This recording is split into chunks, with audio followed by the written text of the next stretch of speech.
just want to start over. Just because things got picked up doesn't mean it has to stay that way. It's where you get to meet the sellers. You know all the secrets. You've seen people find out what really happened in that house. Huh? What? You think you can scare me, Mikey? There is something strange going on. People lie, and sometimes it's for good reason. Nope. What's happened to us? Somebody flash our time! Well, that's not fair. Nice up. I'm just gesturing. I know, but you're all hyped up, so Well, I'm not gonna kill you. so put it down. We deserve to have the house of our dreams. Okay, you're hiding something. What the is up with LA? Okay, baby. People are staring. I want this house. She won't say anything to get what she wants. It's dark. Dreams take time to build. You gotta be honest with each other. What are you hiding? So why? It's all such a mind tangle. There's a reason buyers and sellers don't meet.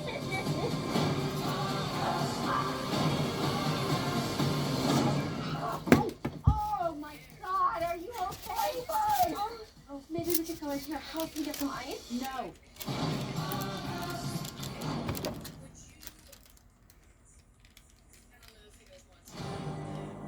She's been feeding us government secrets for 10 years now.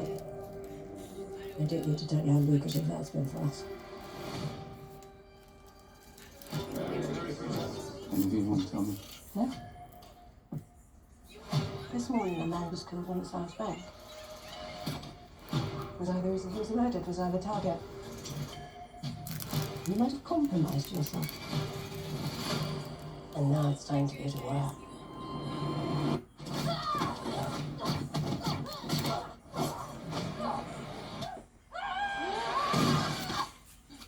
Sure, darling. Thank you for coming by.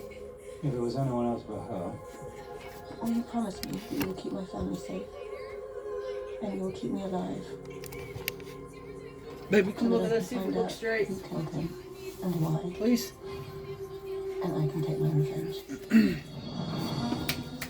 Come look, see if this looks straight. This is much bigger than we thought it was. That it don't look like crooked, like it looks straight. Like kind of straight with that one. Does it look a little crooked? Stop moving. From here it looks. You've got a warm heart with blood on your hands. Looks like it needs shifted a little, don't it? Looks like it needs to go like this a little more. Probably. Like, I kind of feel like this pedal should be like. There's a saying about returning to the scene of a crime. I mean, obviously, if you're putting tattoos everywhere, it probably won't really matter. that Really, much. what are you talking about shifting, baby? Thinking that it needs to go like this whole flower needs to go like this. A I little. was sent here to keep you alive, not drag you into a series of escalating gunfights. Don't touch it to that. If you try and Because it's stop stuck. me, Like this part of the pedal I should will probably kill be myself. more like this. It's like this now. I think it should be maybe a little more like that. Yeah.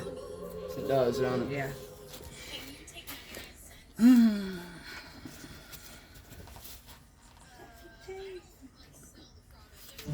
I sold my house, and then I quit. Ooh, that was a good stencil. It don't want to come off. That I'd never heard of. Just Oh, so wow.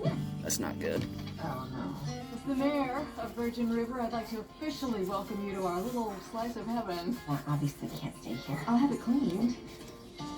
Did you just put is that a bird's nest from the oven?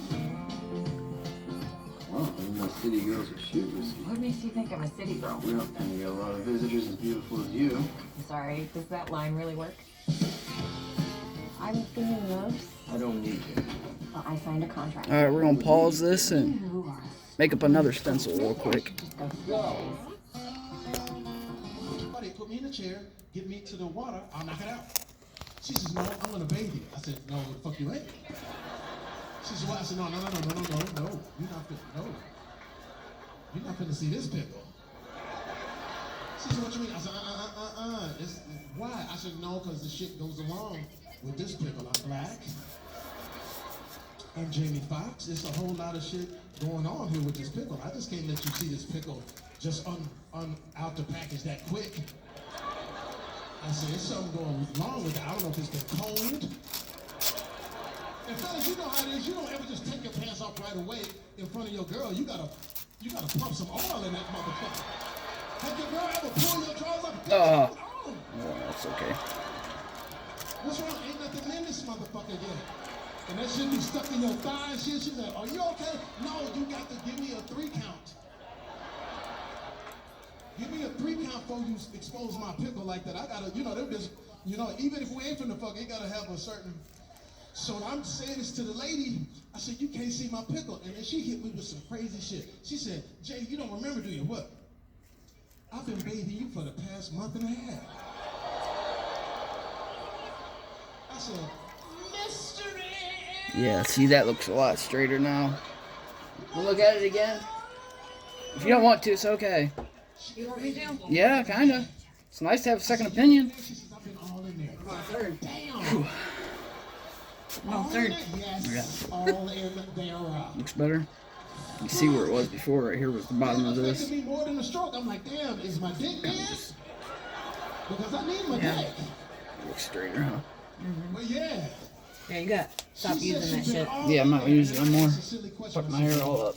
You can use my shampoos. I don't like to use yours because it You ain't got says that like girly, and then you said the one's like for blonde hair. And The one on I the don't know all bottom, that. the white pump bottles Yeah. that say native on them, those are Shit. Okay. She's seen it. for I girls don't or remember her specific seeing kind. it. Even the big red pump bottles, Yeah. those are, it just gives your hair volume, Pull my pants down, look down. but there's nothing in That it. motherfucker And then, has shit. those green bottles down there, is just the volumizer. Just give your hair volume too. The thickening one's volumizer. Alright. But there ain't nothing in it. Well, now I know. I'll use it. Cool. Did you see the mess? I seen it. I've been doing it.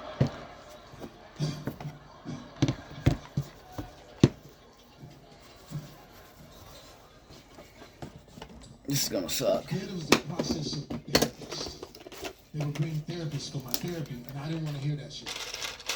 I'm Jamie Foxx. I don't need no fucking therapist. Why did this shit even happen to me in the first place? I'm Jamie fucking Foxx. So every therapist that came in, I said, get the fuck out. I don't want to do this shit. I felt like Wesley Snipes in New Jack City. When he was at the table at the end and Jimmy broke it, you know, the fuck out. Huh. Is that what this is about? Over a fucking skeezer? I don't give a shit about that whole bitch. Huh. Yeah. Nobody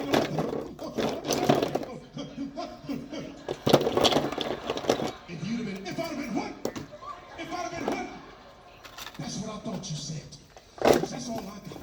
Nothing. Now, yo, Nino, get the fuck out. That's my movie. Remember the old dude? Your soul is required. Lipstick red, nuclear green, and mint green. Look at you in here selling drugs to your own people.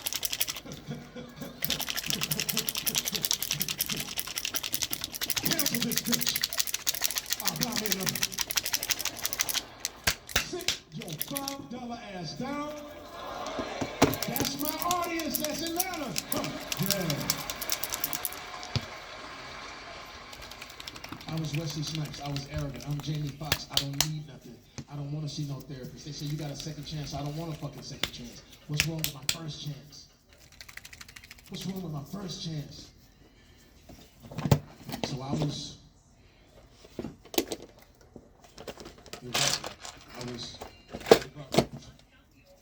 Then I heard in the other part of the room, I heard him go, "We need Holly."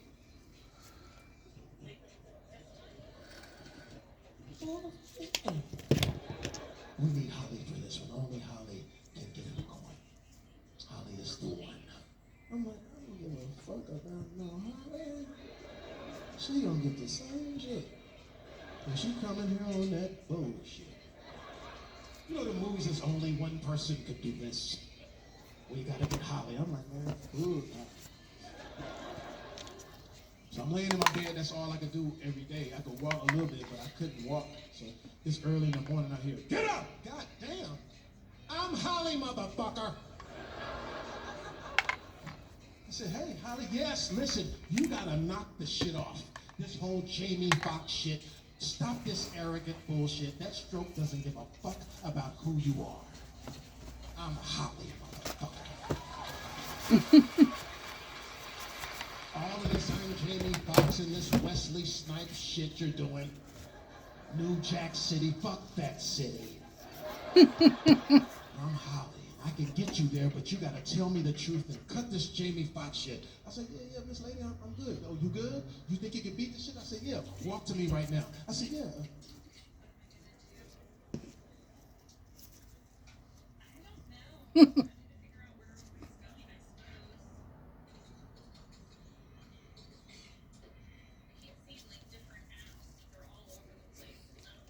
She said, I can help you, Jamie Foxx. But you gotta tell me what's really going on with you. You're dizzy, right? Isn't this me? You're so dizzy you can't walk, isn't this me? She says, you remember the movie Karate Kid? I said, yes. She said, we're gonna wax on, wax off. I said, what that means? She says, I'm gonna help you with that dizziness so you can go back to being a man. She said, take your right hand, put it on your left shoulder. Take your left hand, put it on your right shoulder. Now close your eyes, cannot fail. She picked me back up. Come on, Jamie. I want you to look left. I want you to look right. I look left, I look right, I fail. She said, come on, Jamie Foxx. This is it.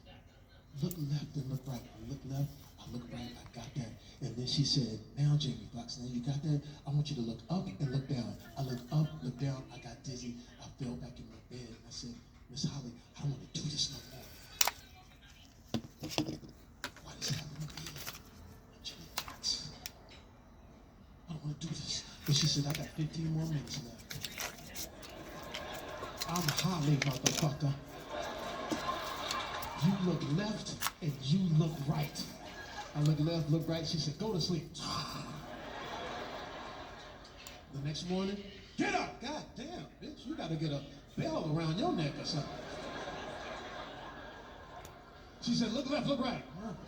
Look up, look down. I said, you gotta kill that old Jamie Foxx in order for the new Jamie Foxx to walk out of here. I'm Holly, motherfucker. Next morning came, Holly came in, I was already out of bed. Hey, bitch. I knew you was coming, bitch. I'm up. Knock it the fuck off. Left, right, up, down. Get the fuck out of here. So I got down again and Holly took me into the big facility, but there's other patients in there. And I was down in the dump. She says, what's your fucking problem? What is your problem? You don't want to fight? She said, Jamie, when you walk in this facility, look to the left of you. People that ain't gonna get out of here. And I did. I looked. It was a quadriplegic. It was a person in a wheelchair. It was another guy's whole side was gone. She said, they're not getting out of here. And there was one little white lady. All she could do was turn this little penguin. I said, what do you think now?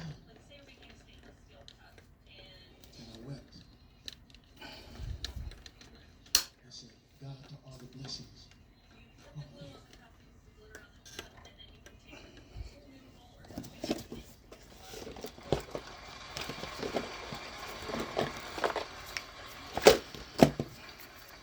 so then Bright yellow. My psychiatrist. He knew I was going through some shit. He says, what's going on with you? Why can't we just talk it out? I said, Drago, we can't, man, because I'm angry. I don't know why this is happening to me. And as I said that, I knew why this was happening to me. It was God. It was God. It was God. Now, I don't know how y'all talk to God, but I talk to him different. I was like, hey, man, you sure you got the right dude? He said, who is this? I said, it's Fox. Who? Fox. Come on, G, it's Jay. Fox, Jamie Foxx, the one down here, you know, putting smiles on people's faces. Who? I said, damn, you want my government name? Eric Bishop. Tampa, Texas, the one that beat the odds, the one that got the Oscars, the one that got the Grammys. Come on, G, it's Jay. Come on, man. You know what he said? Oh, what's up, my nigga? You can tell by that phrase alone that God is not white. Because I wouldn't even let the Messiah call me that. But that's how me and God talk. I said, damn, man, you sure? I said, why am I going through this? I said, is it a clerical error? Did Peter write down the wrong name? I mean, did you read it wrong? I'm just saying, you know, you've been at this for a while. Maybe you just read that shit wrong, my nigga. He said, no, this should be happening to you. I said, what? Why? I said, God, look at all these bad people. Look at all these bad people down here. Shouldn't these bad people be going through this? And you know what he said? Those bad people already belong to somebody else. You belong to me.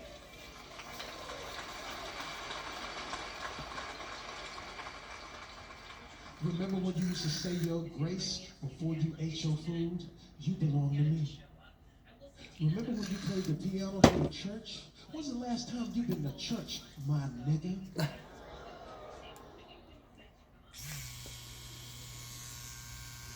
But I shot back. God, I get it. But the crime don't get the punishment. The crime don't get the punishment. I'm serious. This is too much on me. Look, I'm still down here. I'm still gregarious. I'm making people laugh. I'm making them have fun. I said, but look what this is doing to my family, God. I said, look what it's doing to my kids. And you know what he said? You see what they did to my kids?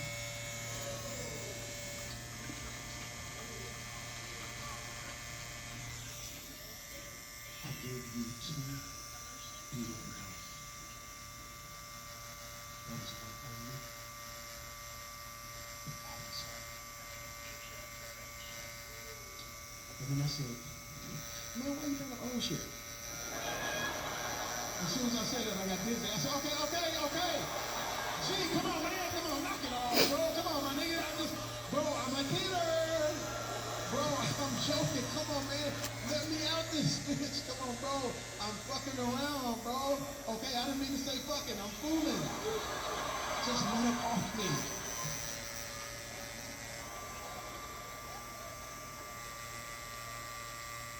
And finally, it came to me.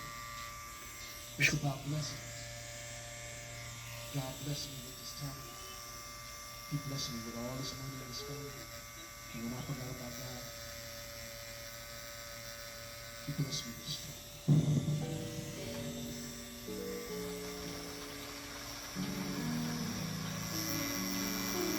Just give me 1 second.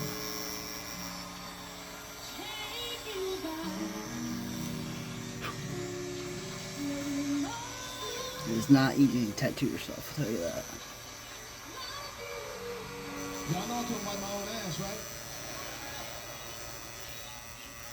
I couldn't wipe my own ass. That's what really got me at one point. I went from Jamie motherfucking Foxx to, okay, lean over. Okay, we're gonna go in there. I said, damn, walk out the door on me. Damn, this is fucked up. I can't wipe my own ass.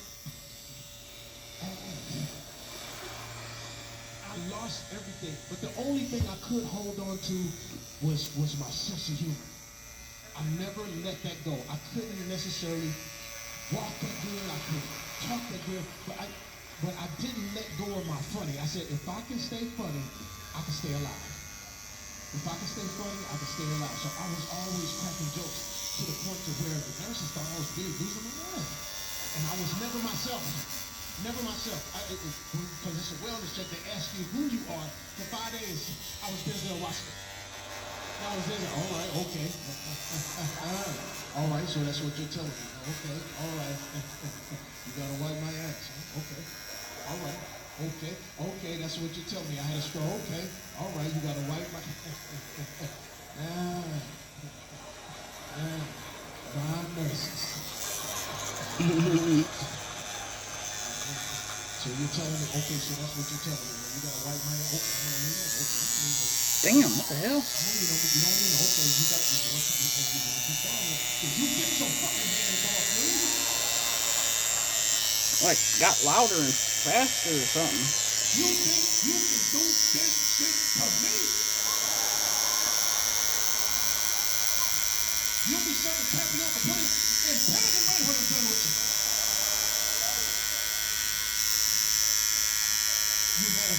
said, that soap ain't got shit on me. If I can stay funny, I can stay alive. Then for 3 days I was Dave Chappelle. Damn, it's crazy. Man, wait a minute, came in and said Dave Chappelle. You got that stuff. No way, Dave Chappelle. I was like, damn, no way, I'm strong. Then I gotta wipe my ass. No way, I'm strong. Wu-Tang, nigga, pow! If I can stay funny, I can stay alive. For 6 days, I was Mike Tyson. Heavyweight boxing champion of the world. Heavyweight Mike Tyson, heavyweight boxing champion of American. So you saying it right? It's stroke. It's stroke. I had a stroke. I don't think you're saying it right. It's a stroke. Mike Tyson, heavyweight boxing champion of the world. So I say stroke. I'm not gonna wipe my ass. Nobody's going near my table. They say I had a stroke. They say I had a stroke. I gotta fight now. I don't care who I fight. I'll fight Logan Paul. I'll fight Jake Paul. I'll fight RuPaul. I don't care who it is. Because I don't get stoked. I get stoked. I be stoking. That's what I've been doing. If I can stay funny, I can stay alive. Then for like 5 days, I was Jay-Z.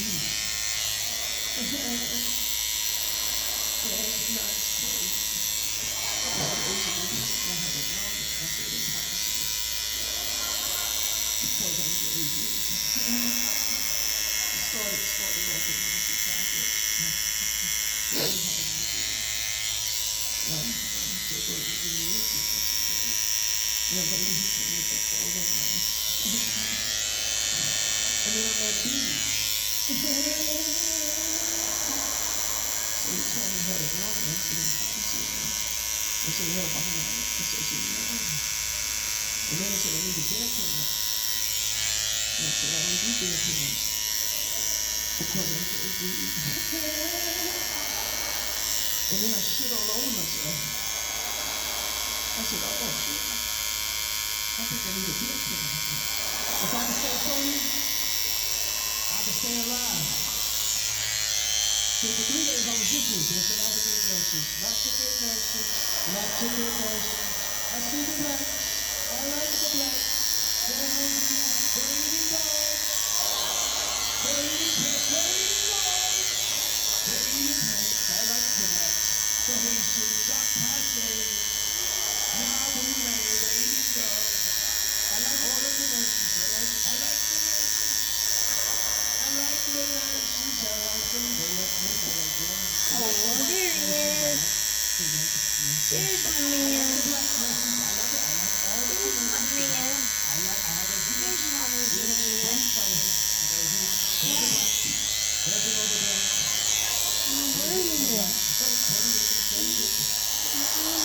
Out? Everything over there.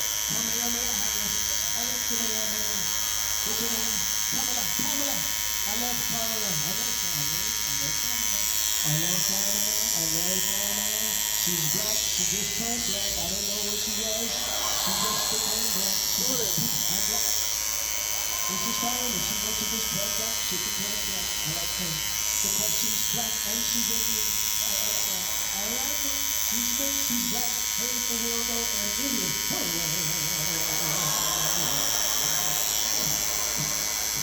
If I can stay funny, I can stay alive.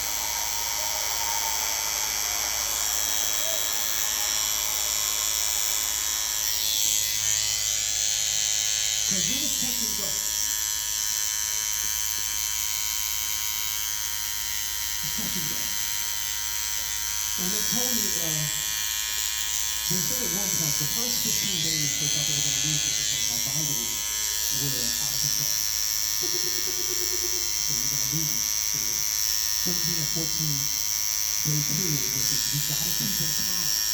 So we've given them every medication that they could. It's not working. We have to keep them calm because the vitals are so high. We're going to lose it. Now you know what the worst thing to have when you're trying to stay calm in a hospital room? Black family members. AKA niggas. And you know, they come in with the Holy Ghost. Oh Lord, good God Almighty, is that my baby? No. Good God Almighty, please save me, Jesus. My black family was going so crazy. You know what? Dr. King said, hey, we need to get these niggas out of here so they stay alive. I'm joking, he didn't say that. Now, you know if I was to say that, that's what TMZ would report. I thought, Jamie Foxx says his one doctor had to call him nigger in order to stay alive. That's not what happened. Yeah. All right. He actually said, get these black motherfuckers out of here. No, it's not good. But it was real. My vitals were so bad they were going to lose me.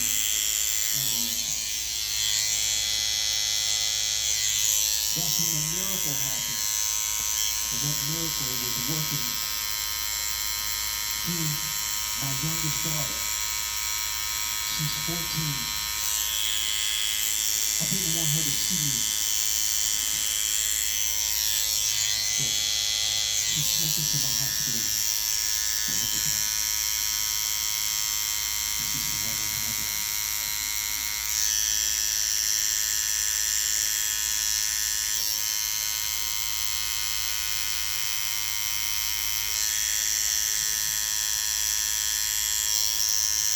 What's interesting is my daughter used to play with the car all the time. And so when she was playing my vitals, the nurses at the nurses station were gasped. What did they do? So they rushed her to the room and she said,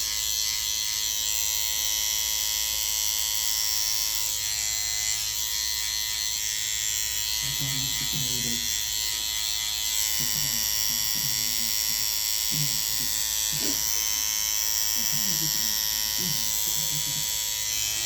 was playing football game. She had the guitar, but you know what I'm saying? She was playing the guitar. I was on the guitar.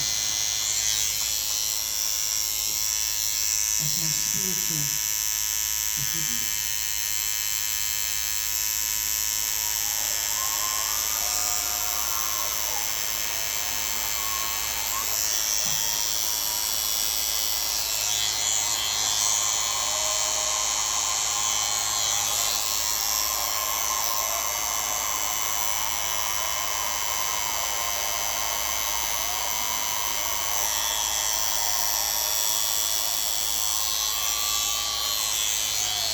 That's Annalise.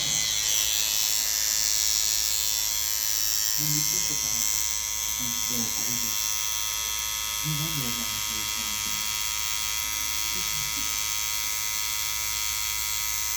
Who's actually Annalise? I don't have to wonder that anymore.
Let them see your talent. Let them see.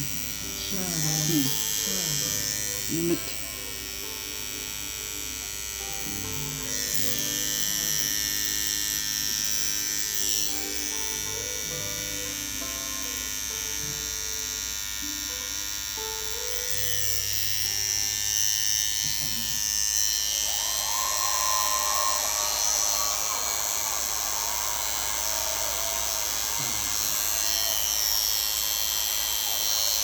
Annalise, thank you so much for stepping up and all the love.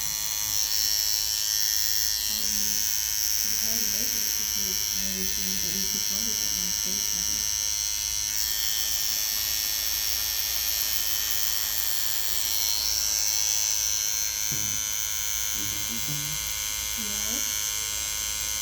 We gonna do something.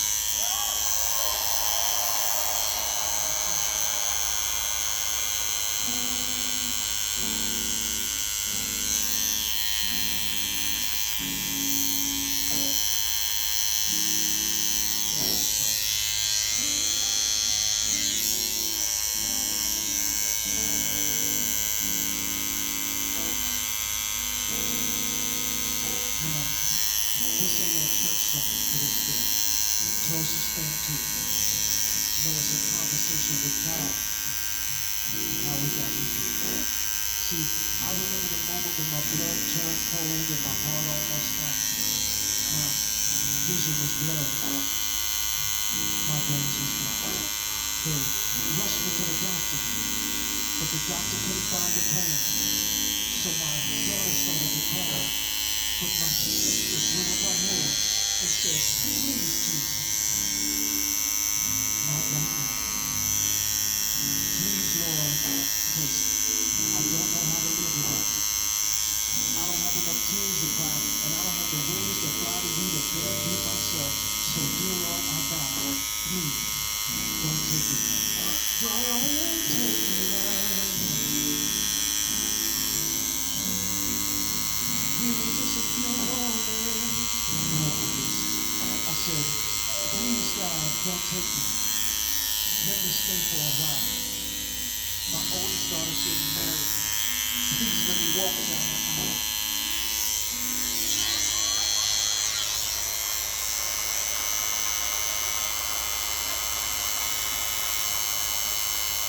ATL, he did me a favor. He let me walk her down the aisle. But I had to make some promises. And I promised I would go to church. As long as I would go to church, but here's my church. And not the devil's work in the sky. Jimmy Fox sings so good. Don't he? Don't let him take me, Lord. Don't let him take me, Lord.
I want to get through this. I want to get through this because every time I run into somebody now that I haven't seen in a while, I cry. Y'all my people. You know me for so long. So every time I run it, especially I run into some of my homies that are running into T.I., I cry. I think it's time to hear it. We're ready with my niggas. We're ready with the puppy. I pray for you, partner. I pray for you, partner. I pray for you. I pray for you, nigga. I pray for you. Lost it. I pray this is here for you, nigga. But every time I run into somebody, I cry. I run into T.I., I cry. I run into Candace Parker, I cry. Then somehow I run into Motherfucker. Halle Berry. I didn't cry yet. Because Halle just rushed me and hugged me so tight. I was like, oh, Lord. This good is Halle Berry. And she don't realize how fucking sexy she is. And I don't want to blow the moment because it was heartfelt. She said, there's so much I wanted to tell you. And I said, there's so much I gotta tell you. And she was hugging me. I'm like, oh my God, please. don't let me disrespect this moment. So I had to relay, because the hug was so nice, I had to relay to my people, hey, stand down, nigga. This ain't that kind of hug. You shot that shit. Look at that, Halle Berry. Halle Berry. Halle Berry. Halle Berry. And I'm like, man, don't blow this for me, my nigga, she'll feel it. Please. And she's holding it, she's talking to me, this close to my ear. I said, damn, she's right here in my ear. I said, damn. And you know how women pretty like that always have a fragrance you've never smelled. That shit smells like, ooh, what the world is that? It smelled like heaven. I took that shit in and she was hugging me and I said, oh God, please, please stay with me, Lord. Please don't let me fuck this moment up. And she hugged, and then she, as I was trying to pull away, she hugged tighter. Ooh, I said, good God Almighty. And I could feel my hip. I said, no, stop. Hip, stop. But I did just twitch up to let her know I'm there. So she's hugging me and I'm trying to get out of this moment. And as I'm trying to push away from her sexual grip, I'm trying to push away. You know what she did? She kissed me on my neck. And nigga, I came to my senses. You nasty motherfucker. No, man, I ain't finna come like that. We had it. And as she was hugging me, I said, oh my God, Halle, thank you so much. So Halle, when you see the scene, understand, everybody understand my thing. You just so beautiful. That's all we want to say is Halle, you beautiful. So she let me go. She let me out of her clutches. I said, thank you, Jesus. But then I felt it rumbling. I felt something rumbling. I said, ooh, wee. Wait. So I rushed to the bathroom to see what was rumbling. And I pulled my pants down and I said, oh shit, somebody back. Somebody back. And then I asked him, I said, hey nigga, what got into you? You know what he said? Sometimes you gotta pop out and show them.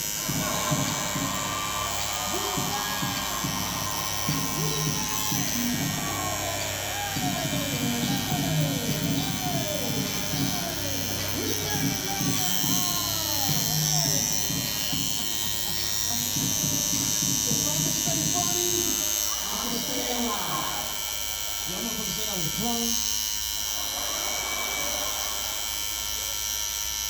You motherfuckers really thought I was a clone. Listen, I was having dinner at some eatery in Vegas and I walk out and my daughter's behind me and she overheard the dude go, that ain't that nigga. That's a clone, nigga really got that nigga. That's a clone. That ain't that. But I gotta tell you this, Atlanta, you can't clone this. I brought you too much original shit. There ain't enough clone juice in the world to clone me. I brought you this. I ain't going down.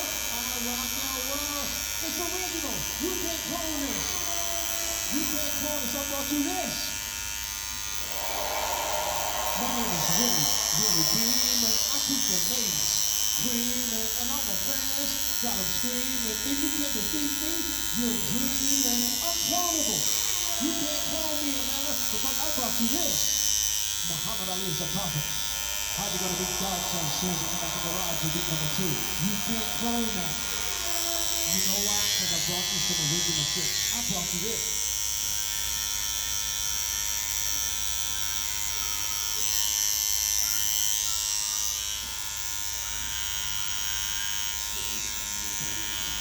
That's for my white girls. That's Rio. That's shit. Come on, man. Man, y'all don't even know me. Nigga. Black people don't even know what he doing. Whistling Dixie movie, nigga? What the fuck is this nigga whistling for? It's Rio, man. Shit. Come on, man. You know why you can't call me? Because I brought you this. I'm curious. She's so curious. Unclonable.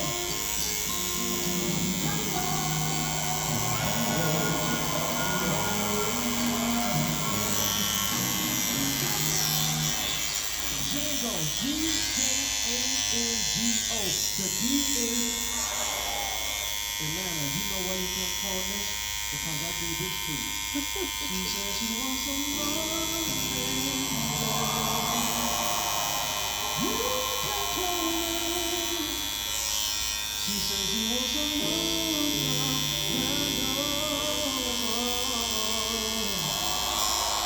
you can call me. She said she wants some fresh in her belief. Walking in some dreams, talking to witnesses, so we can get freaky.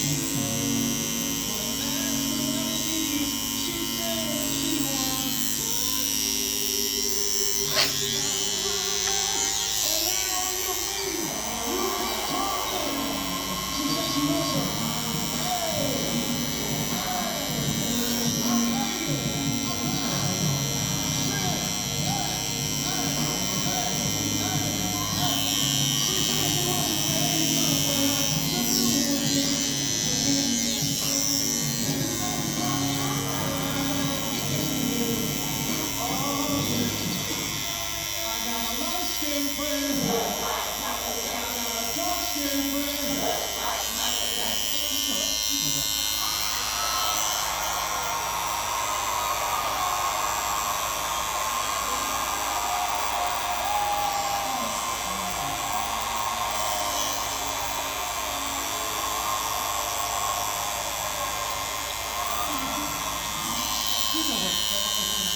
Thor, go.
Go.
represent how we live.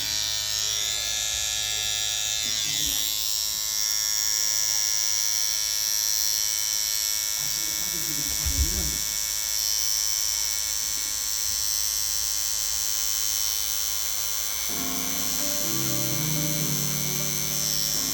But I gotta say this.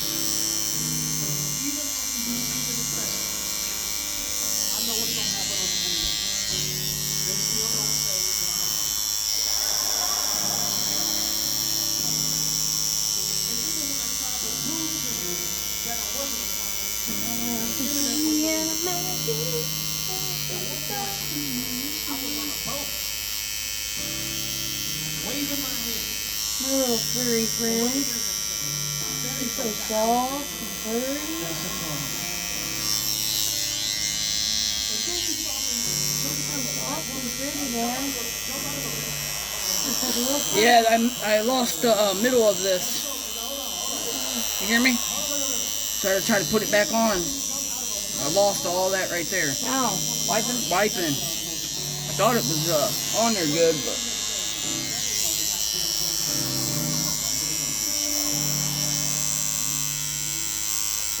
You saw me with a white girl.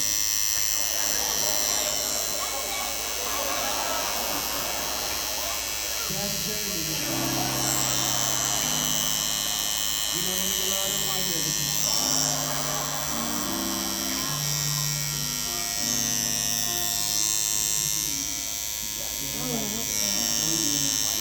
That's probably why he struggled out with all the goddamn guns. He's so glad that he's still alive. All the money that stay the fuck out.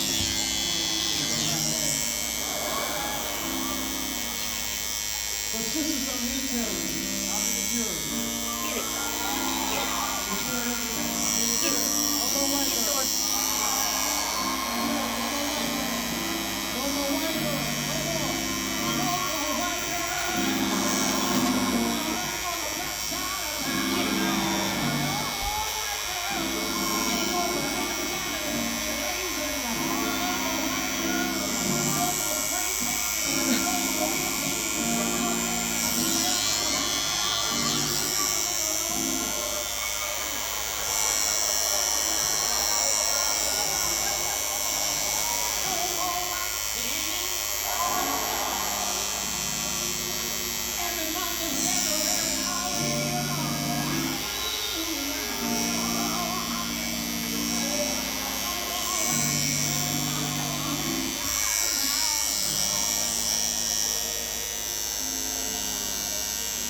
No more white girls.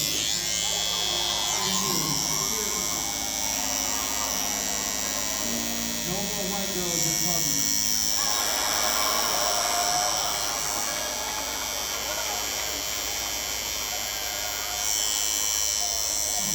I'm leaving. This motherfucker playing with my feelings. But you know what? I want to thank y'all because y'all know I hold you down and you hold me. So you know what it is. I love you. There was nothing like it. I love you back. But here's the thing. For all those people out there that still call us a club, even after we see this face, I got one thing to say to you out there on the internet. I want to say this. Fuck you.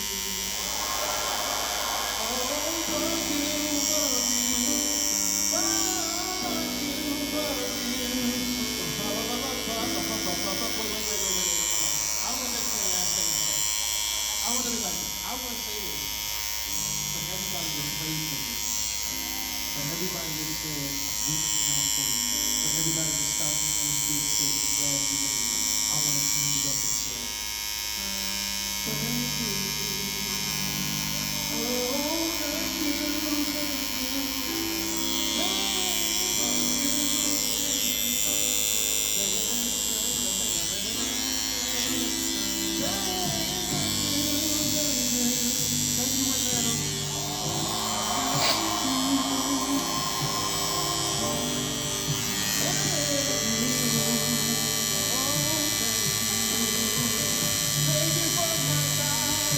that's clean.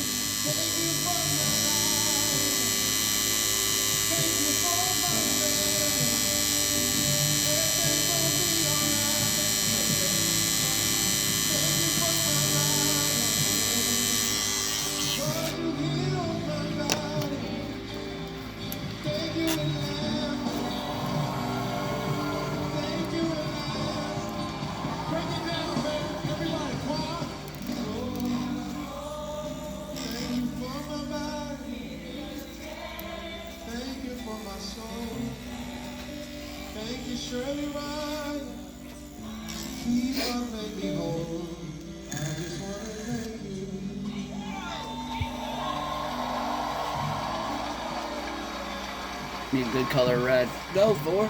You grab them? What's going on in my foot? Come here, bub.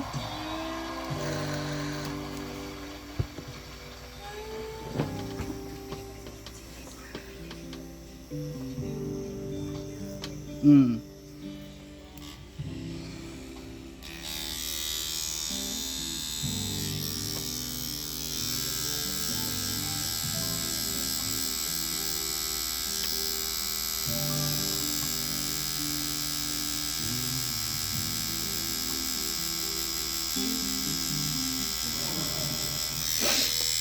Ooh-wee.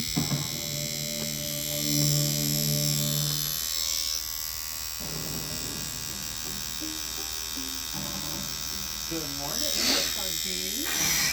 Good Margot. It's like an AI generated. Could be the right model, because they can't tell. If you're serious about making an offer, think of that number and then go way above that. We're talking about trouble. Make sure we find the right thing. We have to get out of here before we both lose our minds. Just start packing. I just want to start over. Just because things are done doesn't mean it has to stay.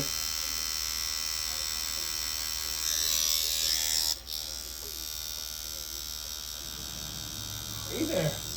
You my new neighbor? Yeah, for a couple of weeks. Who? I've heard some.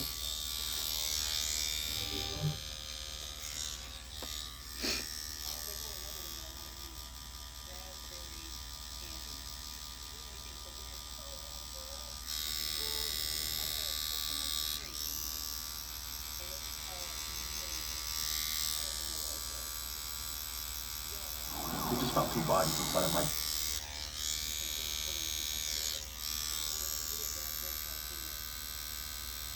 Okay, 2 minutes. Oh, wait, here.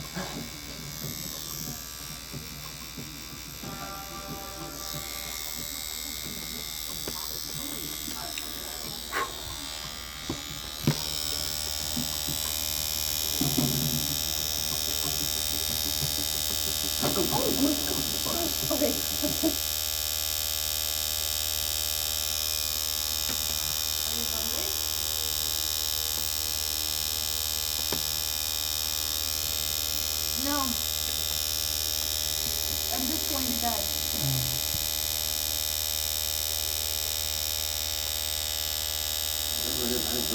Heads up, you familiar with this area? Yeah, why? What's right? White hair. White vest. You got anything white hair? That's the guy. We believe so. Okay. So, I am White Hat. At exactly 2:45, I'm seen by the surveillance videos outside the Farm restaurant. Okay? Now, Sergeant, as you can see, we've recreated the Boylston Street crime.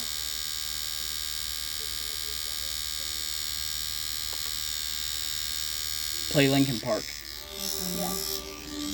Call me.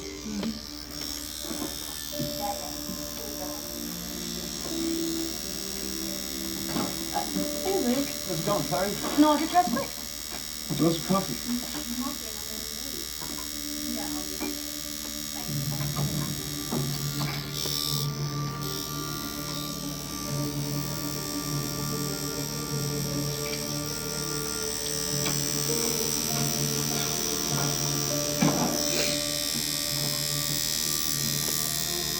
Did you just leave? Fine, fine. Make sure you come straight home tonight. Come on, come on.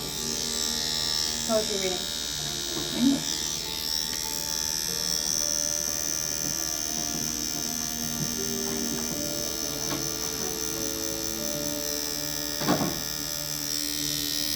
You need to talk to adjustment. Not ready? Not yet. You're not.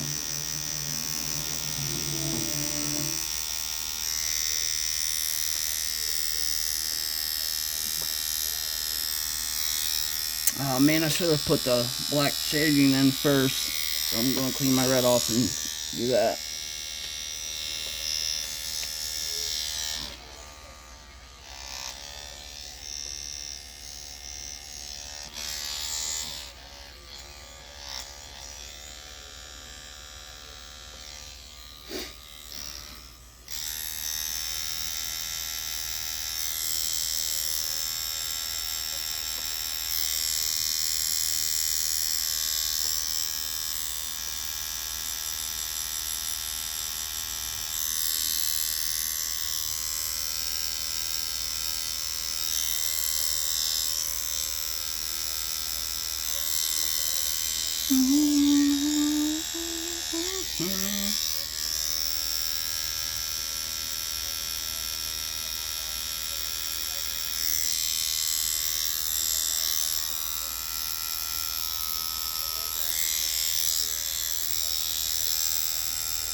Whew.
Thunderstruck.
Lie awake, every dream, every day, feel me.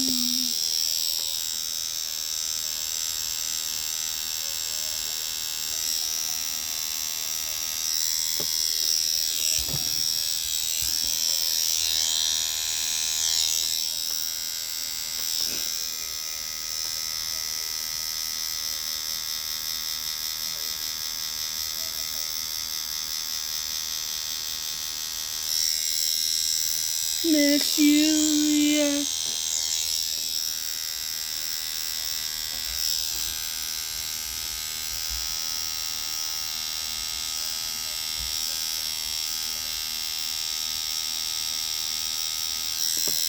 About you.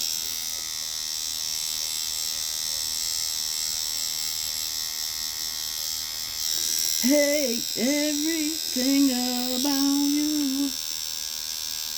Do I love you?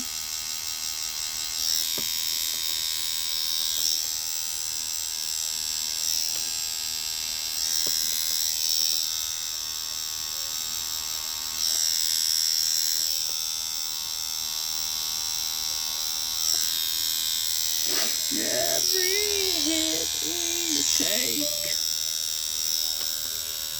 feeling what I get. I haven't missed you yet.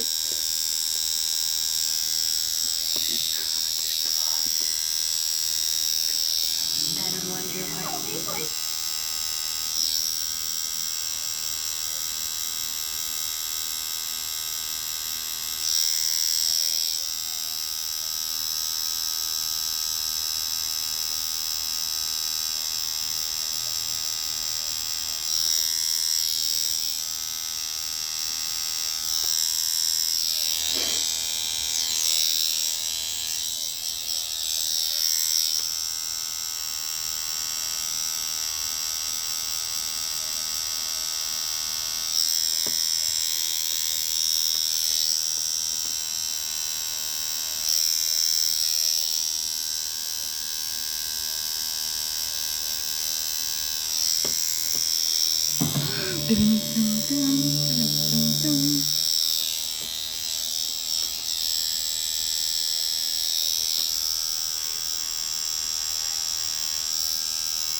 Story is not about me. This is about a missing child. My missing child. All my life, I was looking for her. But I didn't know what happened to her. She just like disappeared. It's been a long, difficult journey. Because here's the thing. My daughter's case. It wasn't unsolved, it was uninvestigated. And that enraged him. The anger is motivated. Got to the point that I gotta find this kid alive. I'm gonna have to walk over God's green earth to do it. You can't run on anything else. You can run on anger. It doesn't need to be fed. It doesn't need to sleep. It might kill you, but you want to get something done, get good anger. There's going to be an answer to this. I am going to find her.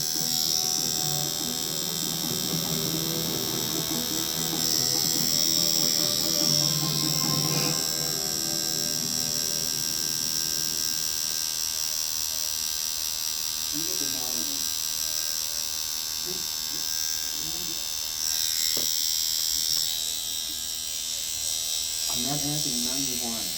Still passing away in the bar. Kathy was in drugs. She worked professionally as a nurse in New Orleans. And she left the bar, and neither of us thought we'd see each other again. 3 days later, we crossed paths again. And after that, we never separated. She quit her job, rented a U-Haul trailer, loaded up all her stuff and her dog, and drove from New Orleans up here to this house in Massachusetts. And along the way, we stopped at the chapel at the University of Virginia. And we were married about 10 weeks after we met. And that was 32 years ago. We were married for about a month when she mentioned that she had a child and she had given the child up for adoption. Heartbroken all my life that I did this. But I allowed this to happen to her life. She was the prettiest baby I ever saw. Truly bald-headed. Beautiful eyes. I was only 16 years old when I had my daughter in 1974. And it was becoming a reality that I was going to have to get her out of the diaper. I was going to have to teach her how to feed herself. I was going to have to do all the things that an adult does that I wouldn't have to do. And I was very vulnerable, and my mother cornered me, and she said, you need to get her up for adoption. You can't take care of this baby. You don't know what you're doing.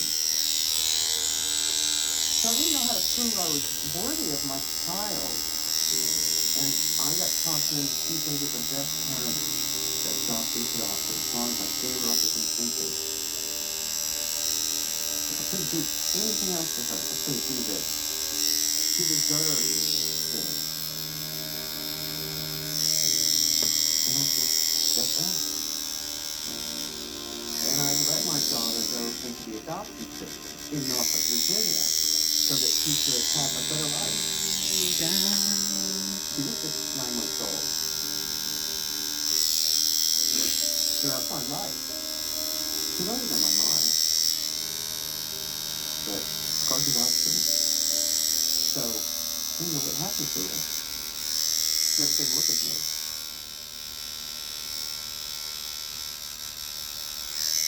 35 years later, in 2010, I get this letter from the adoption agency. I thought it was a letter telling me my daughter was looking for me. And I was just like, wow, this happened.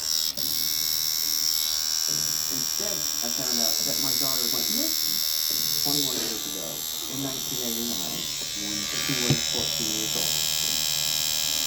And I was told that an unidentified body found next to a cornfield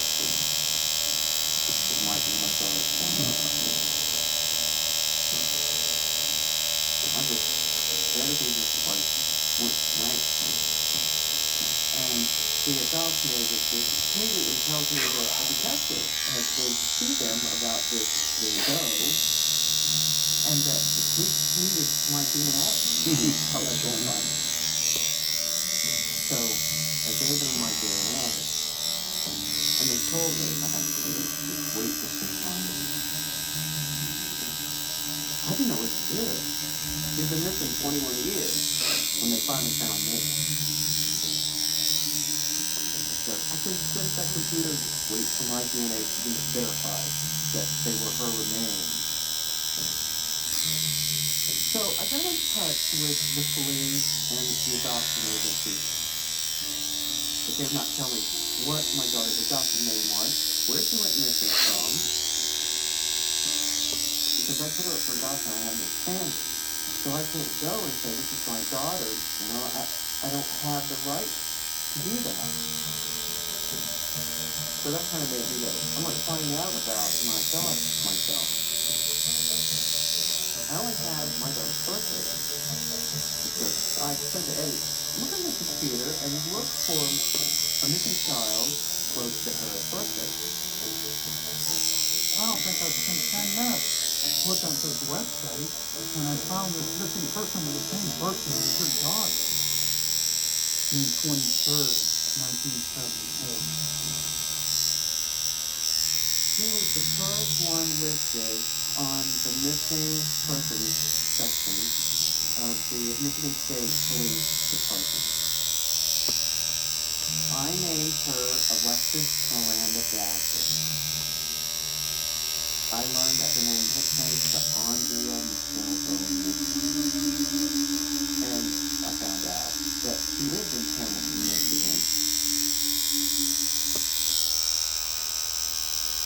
I mean, looking at her, I was like, I don't know that person.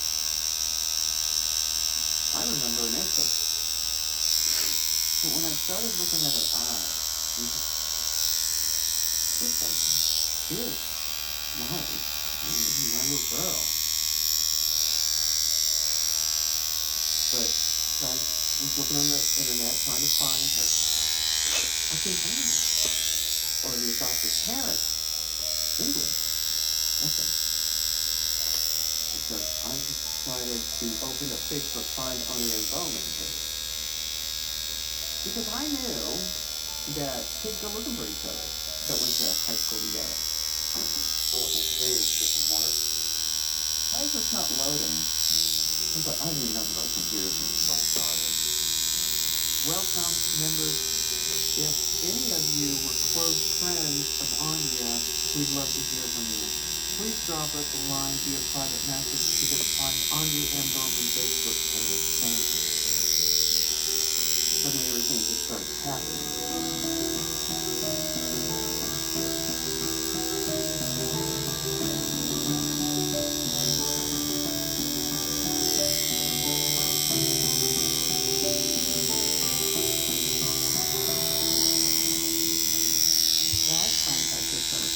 immediately to give Happy more information. Andrea was adopted by Brendan Dennis Holman. That family just absolutely loves her. Brenda is my husband's cousin. They went to the same school together, over in Muskegon, Michigan. Brenda was more quiet, more just sort of to herself a lot.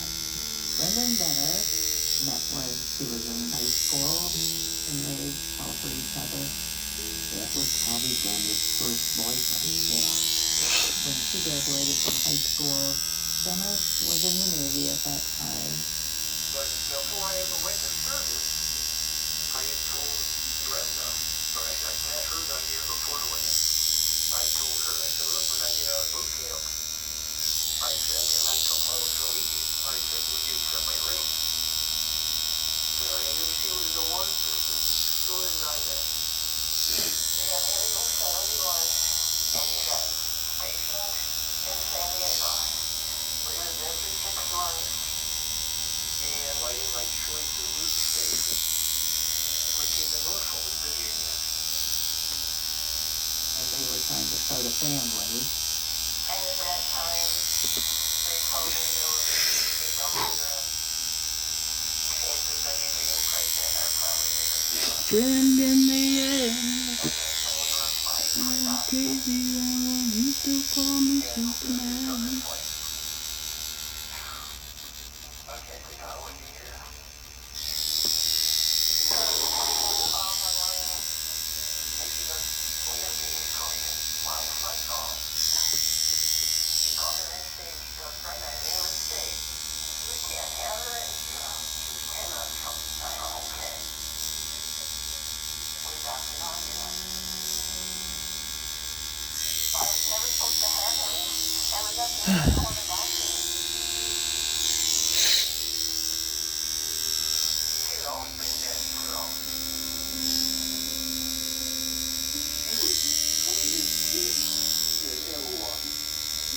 Yeah, Andre was a sweet little girl, a gift from God to his family who couldn't have children.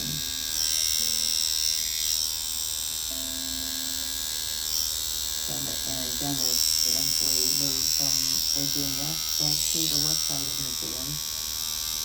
Hamilton is just a smaller community. Hamilton is a quiet, sleepy town, close to Holland. You don't have anything bad in Hamilton happen. Basically, gas station, tons of churches, a school, and a grocery store. That's South Hamilton back in the day, summed right up. Small town living. Everybody knew everybody's business. And you had to go to church. You be there holding my Out of hand. that norm, you were looked at different. Brenda and Danny went to church every Sunday. Both of them were Sunday school teachers. They wanted the girls, their families. And later, I constantly just, and I just come home from work one day and start pregnant. And I go, yeah, right. We got a 13-year-old adopted daughter. And I got up to the overnight, and I was right upstairs one day. And then I just go to her. Next I come talk to me again, because I go back to bed, and I go, wake up, Dad. And my nephew died when the house was born. How wonderful. Now they have a family. And then in 1989, Andre was in high school. Our high school.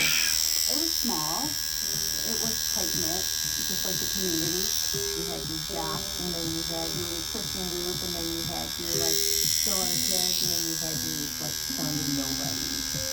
The crowd kind of pushed away.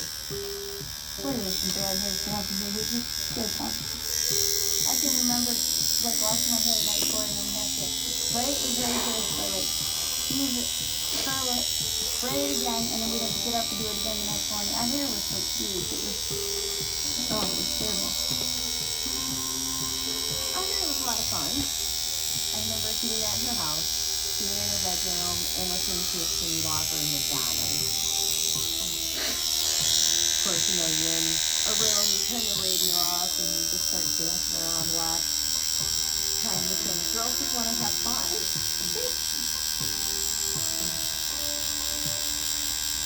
Andrea was definitely outgoing. For the most part, Andrea just wanted to be around people. She was funny.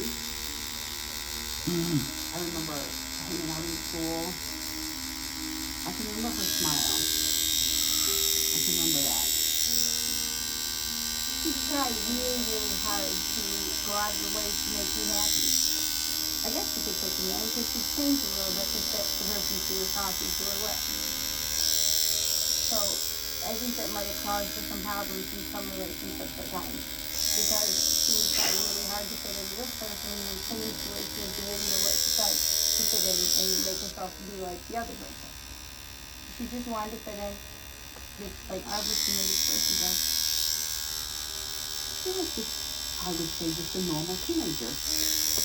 Didn't do good in school. Sometimes talk back to the teachers. She would be a normal teenager.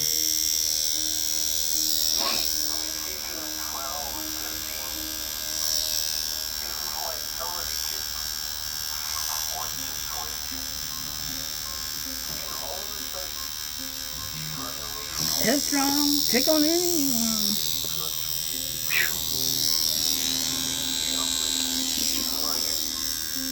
Take on anyone.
Headstrong, I'll take you on.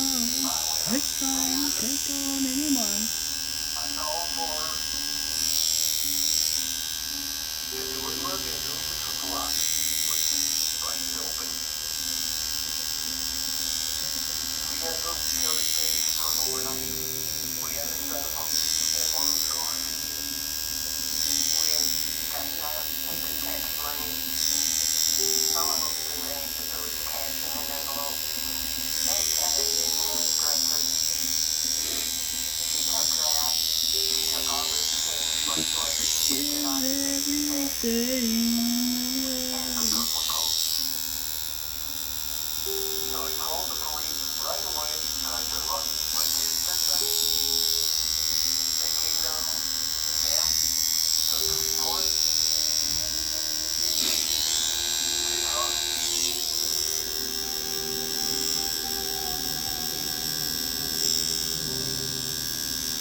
In the first few days when Andrea was reported missing, people were looking out for her.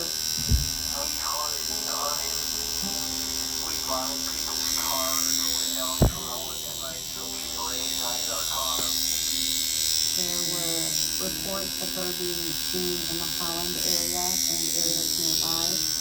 There were tips of people seeing her at a roller skating rink, at grocery stores. A friend of friends said that they had seen her in the checkout line, that her hair had been bleached, and that she appeared that she could have possibly been pregnant. There are reports of her working in a adult entertainment type industry down in Indiana. I remember hearing she ran away to a truck stop, got a trucker to pick her up, and she took off from there. And was living somewhere else, so it was pretty official, that she'd run away. The problem was there were no other leads to go forward on. There was no information. There was nothing to look for. I mean, the trail really went cold. I would get off of work every way or 30 or whatever, and I would go around the street. There's always that to a point you're telling me you gotta stop. You have a baby at home. You have got to stop. Oh, it was just crazy parents with their daughter was missing. Ooh. She was gone. She was just gone.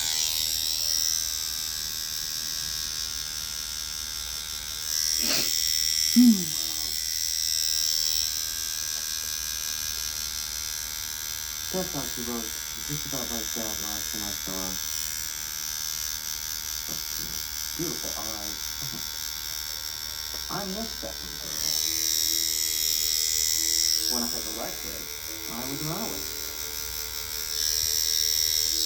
And my mother was very physical. I mean, she would smack me around one too many times. And I just got sick of the physical abuse. And ran off to Illinois. The clothes on my back. I was 14. And then maybe a year or so after that, and Alexis was 14, and she ran away. When you're a runaway, You got that heat on? at any point, Sweating over here. this is not going to look to these runaways. It is for me. Hey, will you grab me some drink while you're out, The please? police, back in the 80s, they never looked at us. They dropped the ball 8 years ago. So just the West was California.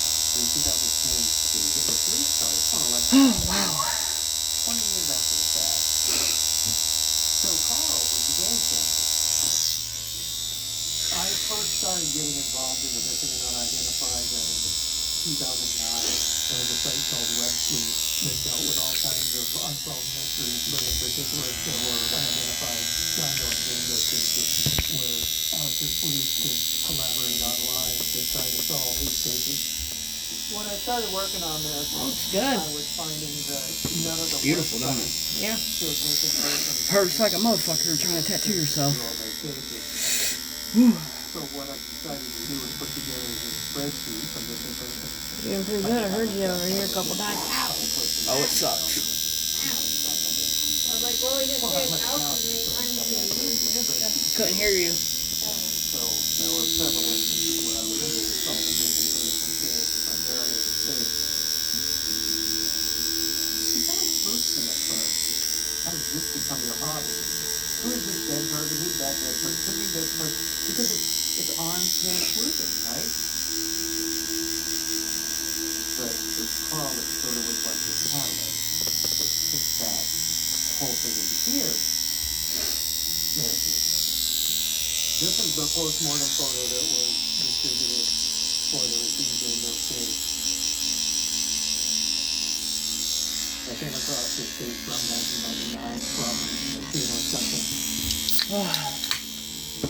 The brutal murder is one investigators say they will never forget when law enforcement found the body of a backfield woman in a cornfield on the side of the road in Racine County, San Diego. Who did it and who is Jane Doe? So I went through my spreadsheet here. Let's see, this is a female, maybe from Wisconsin, Michigan, or Illinois, and she would have been born around the early 70s. And using these filter mechanisms, and I was able to come up with 13 cases. And you can see the second one has Andrea Michelle Bowman. Andrea Bowman was listed as missing from Hamilton, Michigan in 1989. The Jane Doe was found in Racine, Wisconsin in 1999. Andrea was 14 at around the time she disappeared, and the Jane Doe was in her mid-20s. The age was about right. So I created the facial reconstruction drawing. There are a lot of similarities between the physical characteristics of Andrea Bowman and those of Routine Bingo. First of all, their noses are very similar. Andrea has a long nose with sort of a bulbous tip. And looking at a map, you can see that Holland, Michigan is right across Lake Michigan from Racine, Wisconsin. I contacted the Racine County Sheriff's Department, and I was put in touch with the detective in charge of this case.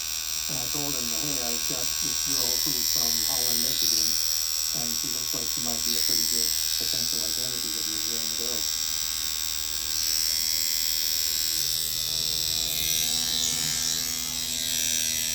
Jennifer, I wanted to know what happened to her. I wanted to know that, unless it's like a beating or something like that.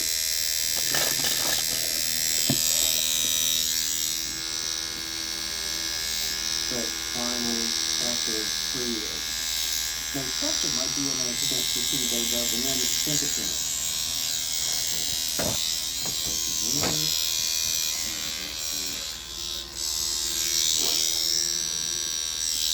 It wasn't her. It meant that she was my daughter.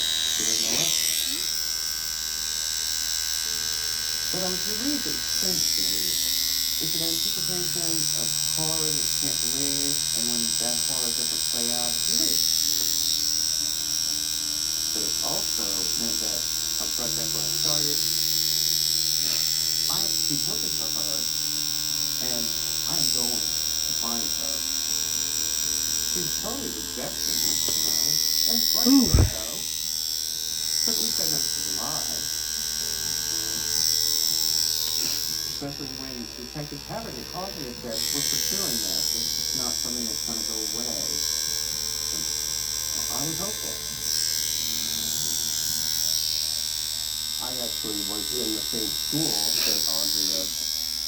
I was a year ahead of her, and there wasn't even any talk around the school about her missing or running away. I just got this feeling that he wanted it solved. He wasn't part of that 80s and 90s drop the ball crowd. The Andrea Bowman case was a cold case for 20 years, so we wanted to solve this case, and the cold case team was formed. We wanted to work this case in a way that it had not been worked so far. And so we would reach out to Bowman, letting them know that we were actively looking at the case again and trying to move it forward. Well, good morning. My name is Todd. Yeah, Dennis, nice to meet you, sir. We're out of the State Police Post in Wayland. Obviously, this is an old case, but we've been brought in to try and bring some closure. Some closure? Yes, sir. There's never any closure. Let's get down to business. Yes. Let's find my daughter. Yeah, that's where we're at. Far as We I also can discussed go. with Kathy, the biological mother. She was also very adamant that she wanted to find her daughter. And I knew she talked to Carl Kaufman. She had started some Facebook pages. Several of Andrea's friends had reached out to her, kids that I went to school with. So I just kind of listened to Kathy and Carl Kaufman to see what information they had, to see if that was something that was going to be helpful or useful to our case. I was just like, thank God. I was not alone having to do this. And I just knew that if I kept looking for Alexis and started throwing all my energy into the Find Andrea and Bowman case, something was going to develop. And there was that idea.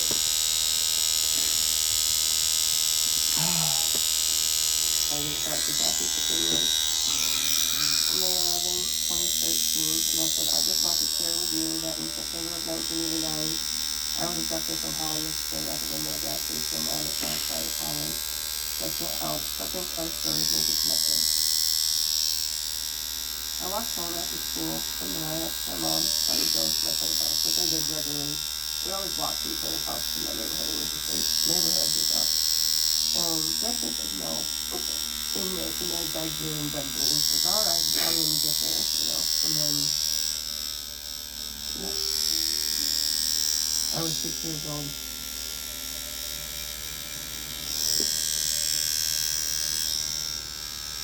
People don't know what. So he had been fucking smoke right here. I was walking along here and he saw me and came and parked right here alongside the sidewalk. And he just said, your mom said I could take you to go see some puppies. Bring her to the farm to see some puppies. So I was close enough for him where he just grabbed me, put me in his red pickup truck.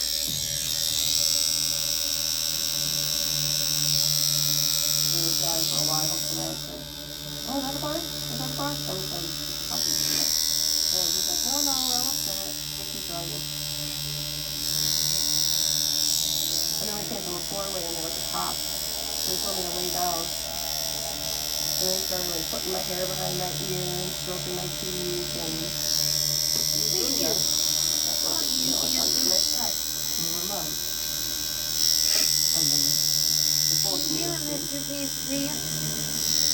Pulled over. He got out and got a rope in the back of the truck. And he came around and he yanked me from my neck and hugged me with the words my face. And he took off all my clothes and he tied my sweater around my mouth to keep it quiet. I could see it like it just happened. And he was above me and he had the floor up. And then all of a sudden the dog started barking. And then he came up there really close by. There's a cat down nearby, so he probably intimidated the people nearby along with the dog. So he got up and ran from left to right. He said sexually assault me. And then I applied myself. So I went to residency. And then someone on someone. That night I had to sit down with a composite artist and I gave her as much detail as I could. So I actually never caught him. So since I was 6 years old, I've been looking for him. I'd wanted to like make sure it didn't happen to me right now. Another little girl. When the internet came around, it was definitely a game changer. So I started looking at missing people in Michigan. Especially the Howard community and the Western area. And then you kind of do the rabbit hole and do research and think there could be a connection. 2013 is when I reached out to the Facebook page. I'm to Audrey Bowman went missing. The similarity with Andrea's case. You can see what they're affecting. That's how I was connected to the guy that came at me. So I started reading up on her case more. And then I saw a picture of Andre the Dr. Product and Bowman. Oh my god. He was exactly like the guy that came at me.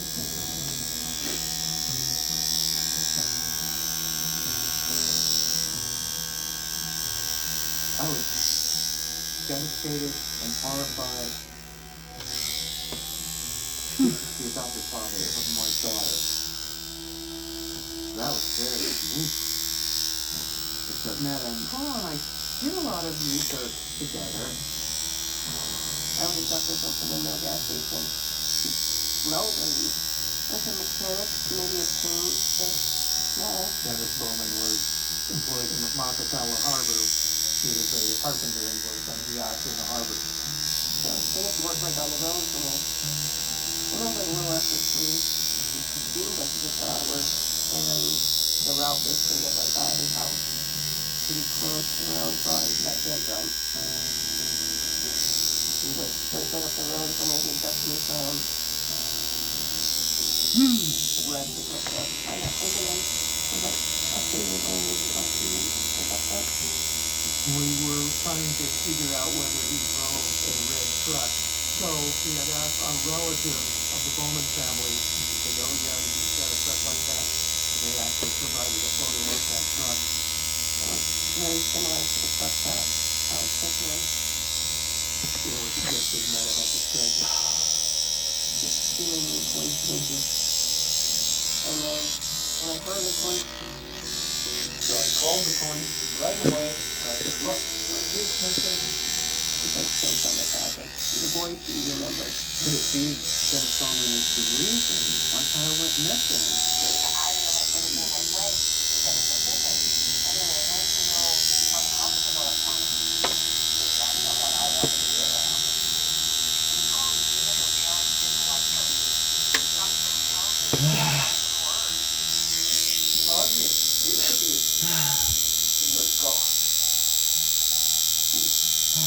So that's the best. Who the hell adopted my dog? This whole situation. This is like a house on fire. Now I could either walk past that house and just not look at everybody screaming for help, or I can walk right into that fire, or I could just let it burn there. I saw the fire and I walked right in it. And I won't be out of it until I get all the way through it.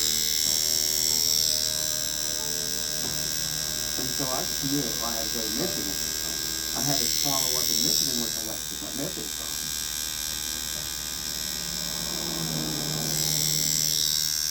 The first time we went up to Michigan, it was in 2013.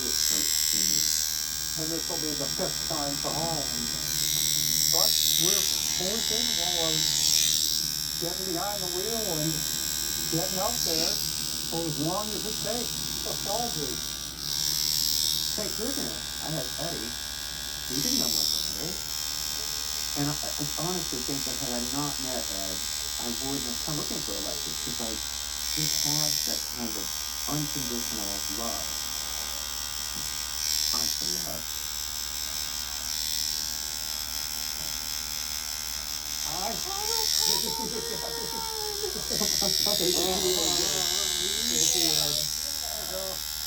We've been to Michigan, Carl, several times, over 10 years.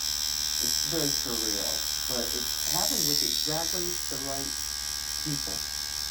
My sleuth and my support system. A lot of my investigation was through Facebook.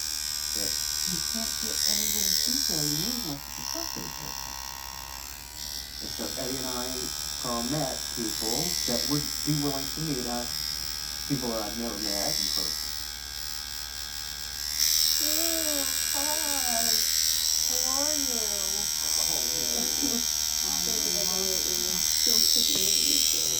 I can see a baby in your eyes. It's time to stand up and shout. Because we love her. Way on the highway. How we bring her over to your home. Yeah, I remember Andrea sitting on the hearth, just kind of like this. And Brenda would come up and say, well, did you hear what the kid did? You want me to tell you what the kid did? I'm kind of like, this is a child, supposedly. And poor Andrea would toss her arm and she just look up and down and just, Was Bennett there in the room? oh yeah, oh yeah. The thing was gone, and, well, it was a meeting, I mean, you sit down and everything, and not a happy-go-lucky kid.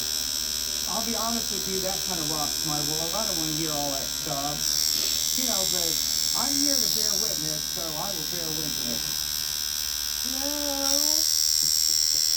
Am I at the home of Michelle Kimmer? Hi, Michelle. I'm Kathy. Hi. Jennifer. Hi, how are you? Oh, I'm very good, thank you. Are you Kim? Hi, Kim. I like that. Because my heart says to feel like this is friend. Over Alexis. That's okay, yeah, I understand. I'm sorry, I have to ask both of you to revisit the story.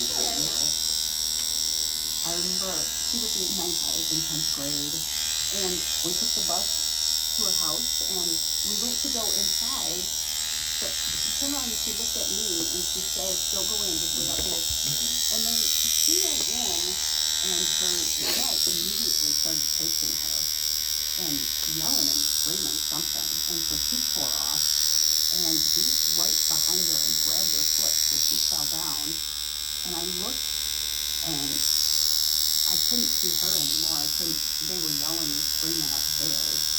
So then on Monday when I saw her at school, I asked her about it, and she told me that he takes her upstairs and started hitting her because she was late getting off the bus, but she wasn't late getting off the bus.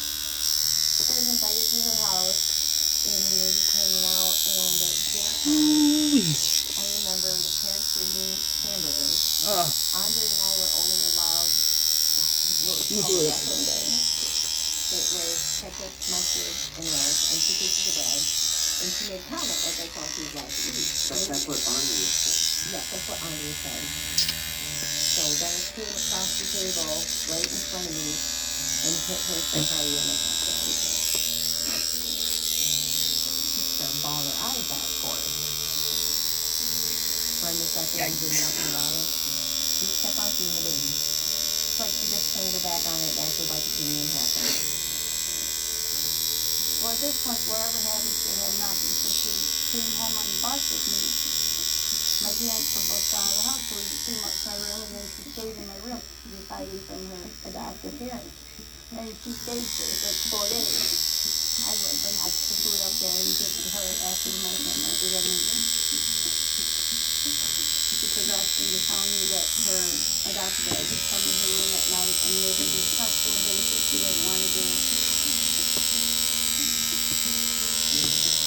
As a 13-year-old, it's traumatic to hear about. I didn't even know what to do about it other than you need to tell somebody about it.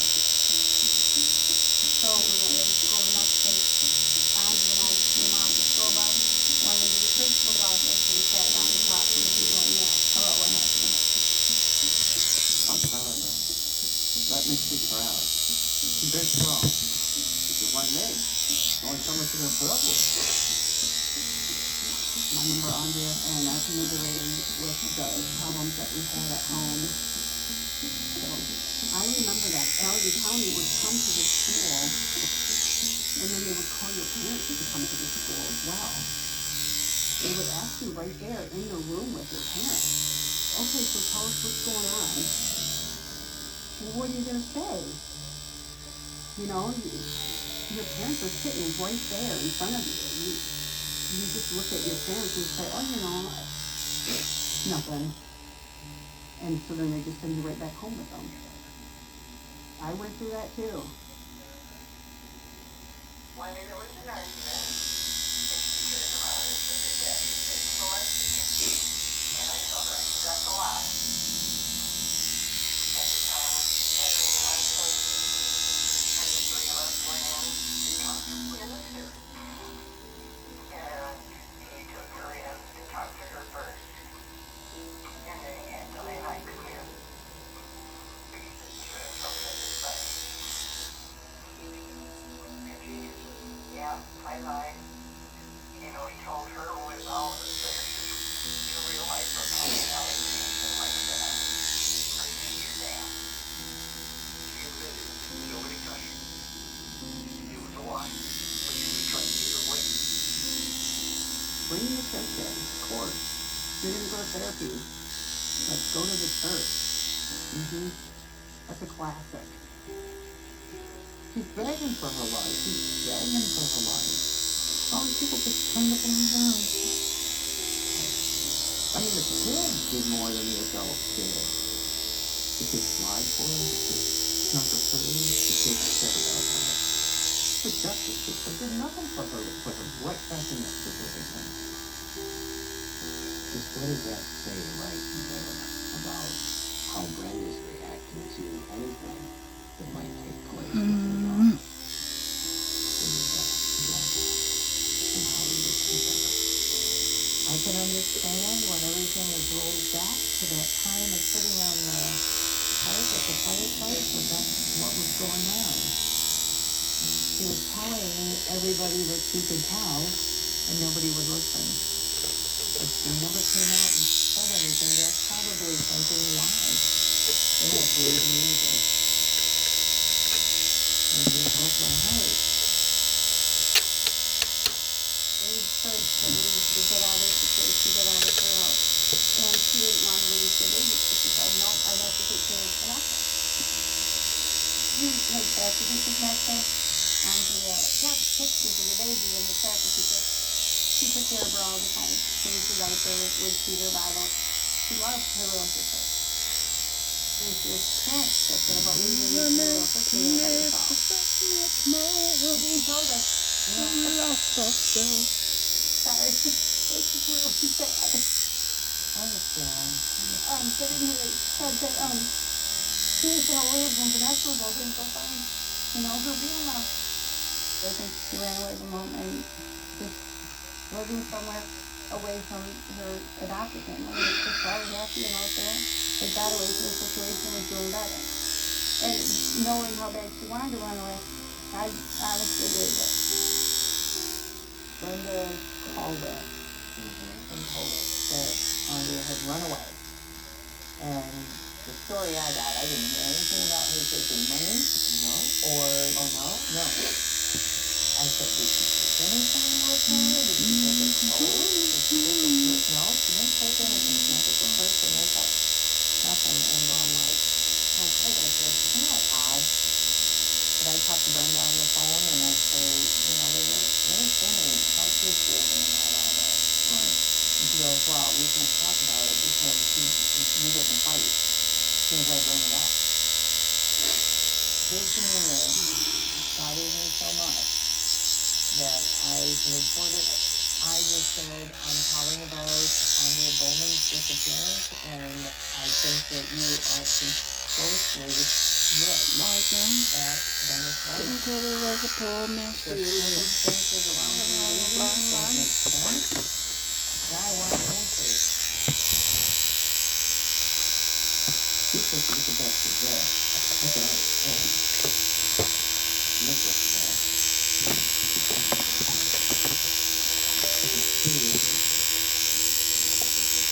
That whole turmoil comes back. After I feel like this up for adoption, I thought suicide for years. That's what I thought for years. So I don't have it.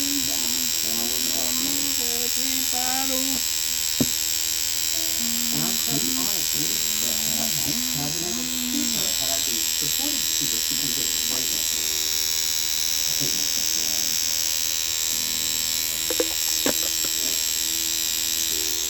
I thought I knew anything my mother told me. And that's pretty fearful of it. Hard to get his brains like crossed like that. So I have to live with that. I have to live with this. And we're staying friends. And if something happens to Alexis, I don't think I could really forgive myself.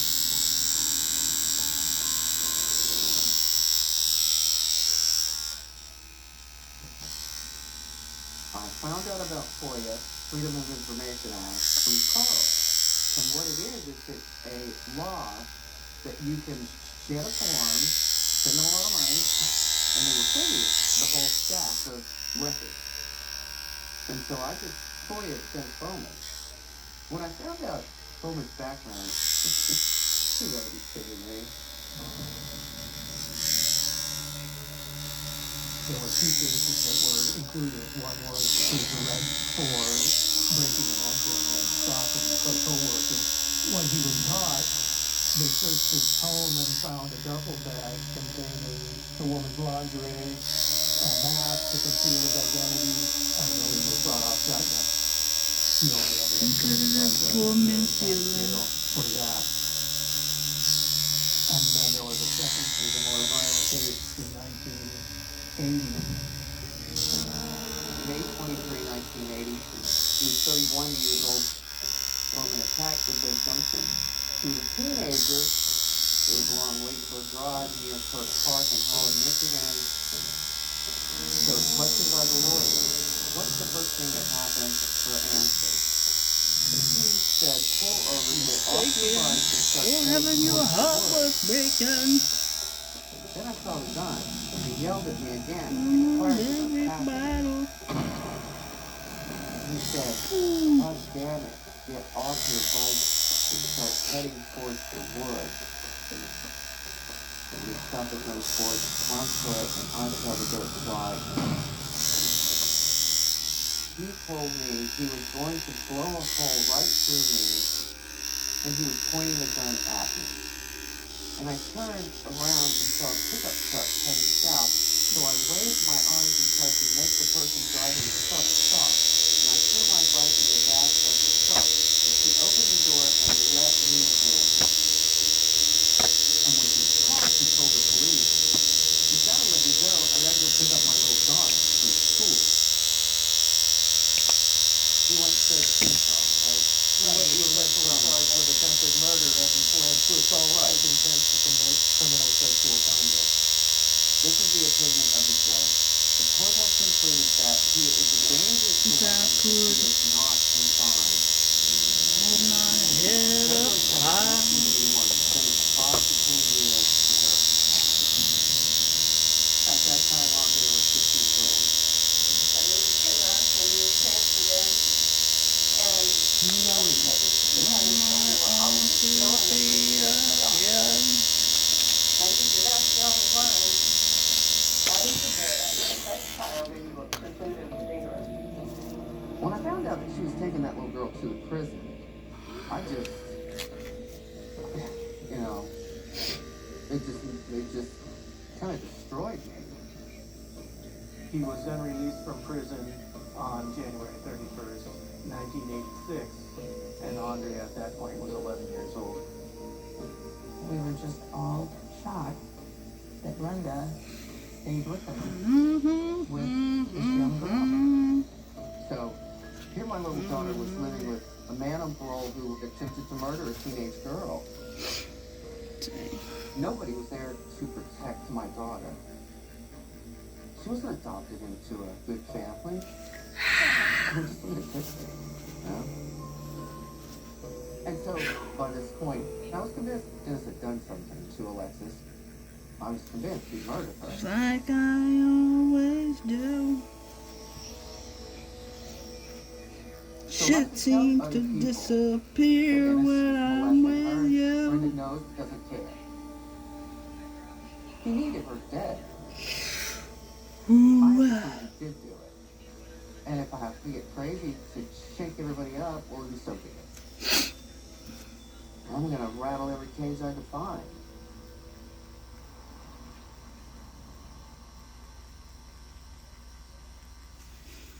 The past 10 years, Carl and I, we started traveling to missing and missing. And what it is it's every year, all the families of the missing people get together and they sort of air what's going on. Horrible stories. Hi, my name's Mary Brew. As the story I have a missing family member, Richard Hitchcock. He's been missing since 1990. I'm just thankful for everyone in this room and everyone who shows up. It's a kind of a support system. You know, you go check in with these people once a year. After 32 years of waiting and looking for a loved one, it's a horrible place to be. And sometimes I feel like I wish I could find him as an angel rather than wonder where he is. The second time we went to Michigan with Carl was in 2013. We're a few minutes late, the circle's already formed, and I sit down and Carl goes, "There's Brenda." And everything stopped. I had taken my notebook because I had the suspicion that he was going to be there and I was going to meet her. I was going to share pictures. I said, "Today, he has two mothers there. I want to thank you for coming, Kathy." And that's all I said. I jumped up in the middle of the room. I said, "You tell these people who your husband is." And then all of a sudden, you know, everybody got startled, and there was a little bit of commotion. I had had a cup of coffee in my hand all that morning, and I had that cup of coffee, I would throw it right in her face. She flung her hand across in front of her like as if she was slapping her across the face. I just was Jerry Springer, baby, you know? She acted like a witch. Screamed and hollered because my husband was in prison one time. He was a monster. He killed us, and I stood and watched. What happened? People. I was a nervous wreck. I couldn't talk. I could yell. This would have been thought. So Carl started talking. So I stood up and I started introducing myself. Kathy came up behind me and held up a sign, "Find Andrea Bowman." So she was standing behind me holding the sign. And Carl says there's the story that they're telling you, and then there's the likely story. And everybody sort of looked at Brenda like, what's the likely story, Brenda? You know? Ooh. And screaming and ranting and raving. And I said, Carl, I was willing to talk to her today, but not she's gonna be like that. Brenda was kind of upset, and she says, it's a good thing my husband isn't here. And I said, well, what do you expect me to say? We know his criminal record. We know he spent 5 years in prison for attempting to rape an 18-year-old girl at gunpoint. What are we supposed to think? And her response was, well, I haven't forgotten what he did, but I forgive him, and I take my marriage vows seriously. And I can't contain it anymore. So I just stormed out of the room. I walked up, I got my candle, lit it, and I thought, well, who's the better mother dear? You won't even walk across stage for her daughter? I couldn't do it. I couldn't be in the room with her. I got in the car and screamed like I've never screamed before. Carl put up with a lot from me. I'm like fire, he's like ice. And that's the kind of stuff that keeps you sane, that you have somebody that will put up with you losing your mind. You know? When you have to deal with life in this world that we're missing, there's a real set agenda you have. I'm slow, but I'm determined. You talk to the community, you talk to the people that she knew. I heard her described as a rebel. Yeah, that's the way I see Alexis. As far as being a rebel, I don't want to conform to be like everybody else. I am my own individual. You know, it sounds like my blood. Yeah. That's what Carl and I did in those 10 years. We got the word out. Dennis felt us. He felt us out there. He knew we were out there surrounding him. I think she really changed the course of which direction this whole investigation went. The first time I ever seen a poster was when you started this up. I mean, you don't forget her face. Your face is like your face shape, and your eyes look a lot like Andrea. She looks a lot like her. Thank you for that. Thank you for that. You know, talking to people that actually knew Alexis just makes her more real. You know, more than a photograph on a poster. You are beautiful. You get stuff in there. And I just immediately bonded with Netta. I know he abducted her when she was this little 6-year-old. She kind of spurred me on. I was already angry and motivated, but once I met Netta, I was like, double that. We connected on that level. It's just like this soul connection. I always call her soul mama. And I love her, and I don't think any of this would have happened without her.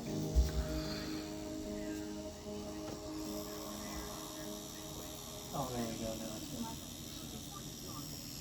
We're going to Hamilton High first? No, I think we were going to the Bowman house first. Oh, okay. Carl and I, we would get a car and we would drive to every place Bowman ever lived, trying to find something that I felt proved Dennis Bowman is responsible for my daughter's murder. No, look to the right is where the house used to be. Yeah. Right here. This is the house where Alexis lived, but it got torn down. Dennis and Brenda moved out to the property that they live on now, almost like right after Alexis went missing, which is pretty close to the first home. That was so odd with them moving from that corner, because we thought, what if she comes back? You know, where would she go? Here they are. There's my house. The Bowmans live there. Oh, somebody's home. All across the road, Carl.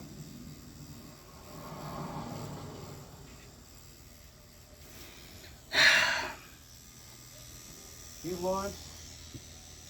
I'll spot. Okay. I was gonna say, if anybody starts looking like, what in the hell is going on, Carl could just drop to his knee and go like, will you marry me? You know? Let's get that drone up flying. Yeah. Hey, little guy. There it is. Okay. All the circumstances just keep pointing at Dennis. I could just feel it in my bones. And I was becoming obsessed with Dennis Bowman's backyard. I got it now. Now where that spot right there. Yeah. You're making my day, man. Well, this is Dennis Bowman's backyard. And I knew about Google Earth, and I just started looking at the Bowman property. And there was something in the back of that house that just made me go like, what is that? First one I saw was around 2011. It had the oval shaped thing, and then that went away. And then there was just the ground. Yeah, it looks like there's cement there. But look at this car. There's something right there. What is that? Why does that keep changing? What does that mean? That must mean he's hiding something. What is he hiding? My daughter. She's in that backyard. I'm doubtful that he put her remains there because he lived in a different location when Andrea disappeared. Given that there was a wooded area right across the street from the Bowman house where they had lived at the time, the most obvious conclusion if he killed her was that he took her body and disposed of it into that wooded area. And Jackie keeps saying, no, she's buried in his backyard. But I can't reconcile how he would have killed her and then 5-6 months later put her body in that backyard. But she's convinced. My daughter's there. If you come down here, right there, probably 20 feet off the back side of his house. I didn't tell her she was crazy or that that was super scary. I just kind of rolled with it. I just became convinced he felt like he owned her and had the right to kill her and had the right to bury her. And he was going to keep her close. I mean, that is the most far-reaching, far-fetched pick. Prove me wrong, Dennis. Come on, prove me wrong. I know what you did, Dennis Bowman. And I know why you did it.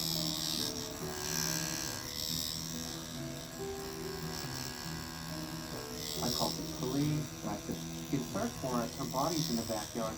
You can't just go dig up somebody's yard because your mom had to kill him, you know? But Dennis Bowman was at the top of the list. We didn't have any witnesses saying he did anything. We didn't know if he's alive, if he's dead. When we started meeting with him, he was a little standoffish. He always denied any involvement. We had nothing to do with Andrea's disappearance. I'll swear that on a stack of Bible. Andrea hasn't been seen or heard from in a very long time. My assumption is that she is dead. I made that assumption for a long time, but you can't prove it. I get everything. How helpless they must have felt, huh? I'll tell you, I felt pretty helpless. But I just went like, I'm gonna get that. So I went, Billboard. Billboard will push it in their face, won't it? It was on the main road going from where Dennis lives. What's taunting him? You know, I know, Dennis. You know, I know. Now, Bill. More power to her getting this going to find answers. That's amazing that she did this and pushed so hard. I was on him on Facebook. Your bad karma is breathing down your neck, Dennis Bowman, and it's never gonna forget your man. You ever worried about stuff like that? No, never. Never. I don't think Dennis Bowman's brave enough to come after somebody toe-to-toe with him, you know?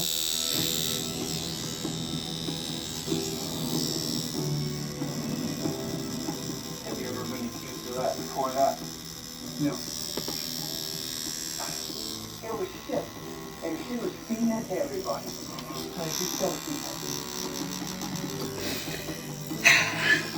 reason the posters were put up just was to hassle us. Did you take any of them down? No. I won't find her. I mean, Kathy would write letters to them on a daily basis. She would call multiple times a day. At one point, I called them up. And of course, the machine answers, and I just ripped into them until the machine goes beep, and I called them right back. And I ripped into them, and the machine went beep, and I called them right back. Beep. Do you know they just connected their phone that next week? Kathy has been very close to crossing some lines. That definitely caused us to have to take a step back and calm the Bowmans down. Brenda called Detective Henry. He said that Brenda told me that if you call her again, she'll file charges for harassment.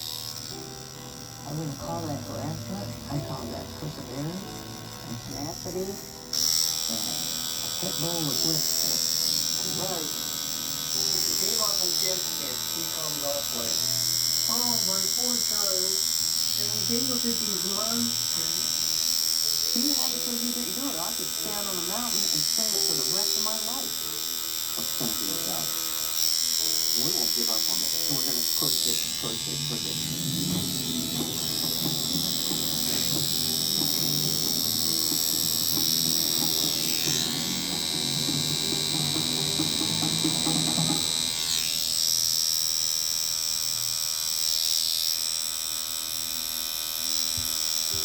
I was set up at a little desk in here in the living room, and it was early in the morning, and I had been trying to build the Facebook page a little bit more, and I was really thinking nothing was ever going to happen.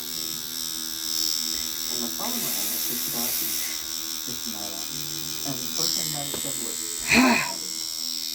Somebody from Facebook messaged me that was friends with the neighbor, and they said they're at the Bowman property. And they told me which parts of the mountain were going.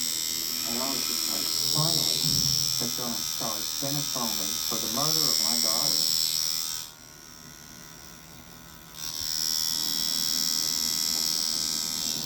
Stop, you open me out of nowhere. Why don't we just go north, sir? I wonder her. And they won't tell me what for. That's really all my God. We're so goddamn white. 31 years to walk out of our life. We have no idea where she is. Hang on.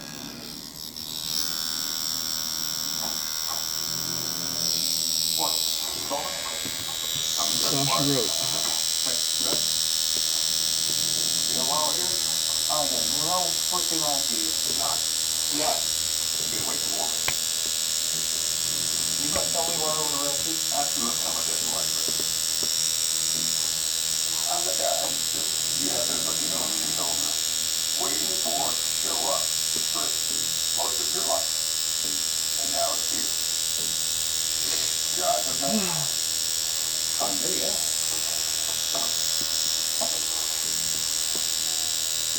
Couldn't say. You know, so cop. Your eyes are red. For the homicide. 1980. They was killed at Firehouse, Whitewater, Virginia. Their eyes are first in mind. That's why I'm here.